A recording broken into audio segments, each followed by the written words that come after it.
100% అభివృద్ధి 2 ఏళ్లలో పూర్తి చేయాలని నేను తుమ్మల నాగేశ్వరరావు గారికి సూచన చేసిన.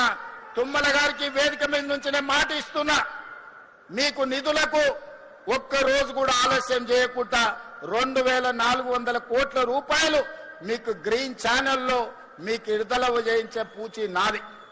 మరి పనులు నిర్మాణం చేయించుకునే బాధ్యత మీది, మల్రెడ్డి రంగారెడ్డి గారిది, శ్రీధర్ బాబుది. కేసీఆర్ కుర్చేసుకొని కూర్చొని పాలమూరు రంగారెడ్డి ఎత్తిపోతలు కడతా అన్నాడు.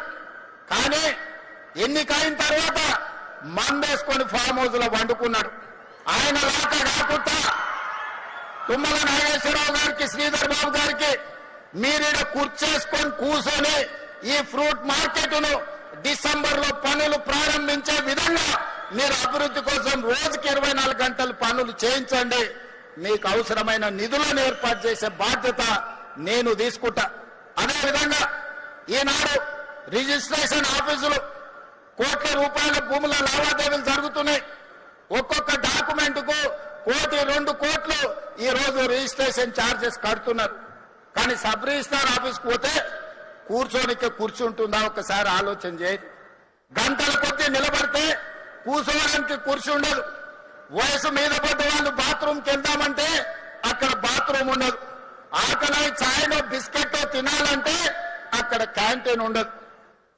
ఎక్కడనో శ్మశానానికి పోయినట్టు లేకపోతే ఎడారిలో మనకు ఏ దిక్కులేని దగ్గరకు పోయినట్టు ఉంటుంది సబ్ రిజిస్ట్రార్ ఆఫీస్. నేను అడిగిన రెవెన్యూ మంత్రి శ్రీనివాస్ రెడ్డి గారిని, శ్రీనివాస్ రెడ్డి గారు ప్రతి సంవత్సరం నీకు రిజిస్ట్రేషన్ నుంచి 15-16 వేల కోట్ల రూపాయల ఆదాయాన్ని ఇస్తున్నారు. మరి ఇన్ని వేల కోట్ల రూపాయల ఆదాయం ఇచ్చే వాళ్ళు వస్తే కూర్చోవడానికి కుర్చీ లేదు, తాగడానికి ఛాయ్ లేదు, ఎక్కడ చూసినా నిలబడడానికి కూడా స్థలం లేని పరిస్థితి ఉన్నది. ఇది మంచిదా? వచ్చే వాళ్లకు అలాంటి వసతులతోని ఇవాళ ఇంటిగ్రేటెడ్ సబ్ రిజిస్ట్రార్ ఆఫీసులను డిజైన్ చేసి ఈ రోజు ఆ కార్యక్రమాన్ని కూడా ప్రారంభించుకున్నాం. అందుకే మిత్రులారా, అంతర్జాతీయ నగరం అని మనకు మనం గొప్పలు చెప్పుకుంటే సరిపోదు. అంతర్జాతీయ ప్రమాణాలతోనే అభివృద్ధి చేసుకున్నప్పుడే అంతర్జాతీయ నగరంగా మనకు గుర్తింపు వస్తుంది. అందుకే వాళ్ళు అడ్డం పడ్డ, కాళ్ళలో కట్టెబెట్టినా, శాపనార్థాలు పెట్టినా, ఏడ్చినా, పెడబొబ్బలు పెట్టినా, చివరికి మూసిలో పడి పందులాక దొర్లినా వాళ్ళ ఏడుపు వినేది లేదు. మనం అభివృద్ధి చేసుకునేది చేసుకునుడే, మనం రీజనల్ రింగ్ రోడ్ వేసుకునుడే, రేడియల్ రోడ్డు నిర్మించుకునుడే, భారత్ ఫ్యూచర్ సిటీ కట్టుకునుడే, కోహెడా ఫ్రూట్ మార్కెట్ను పూర్తి చేసుకునుడే. ప్రతి అవసరాన్ని దృష్టిలో పెట్టుకొని ఈ రోజు ఈ రాష్ట్రం యొక్క అవసరాలను తీర్చుకుంటూ ముందుకు వెళ్లాల్సిన బాధ్యత మన మీద ఉన్నది. అందుకే ఇవాళ మిత్రులారా, మనం మంచి కార్యక్రమాలు చేసుకుంటున్నాం. మనల్ని చూసి ఏడ్చేటోళ్ళు ఎప్పుడు ఉంటారు. కడుపులో మంట ఉన్నోళ్ళు, అసూయ ఉన్నోళ్ళు వాళ్లకు అజీర్తి అవుతూనే ఉంటుంది. వాళ్ళని ఎవరిని పట్టించుకోవాల్సిన అవసరం లేదు. అందుకే ఈనాడు మంచి మంచి కార్యక్రమాలతో ముందుకు వచ్చినాం.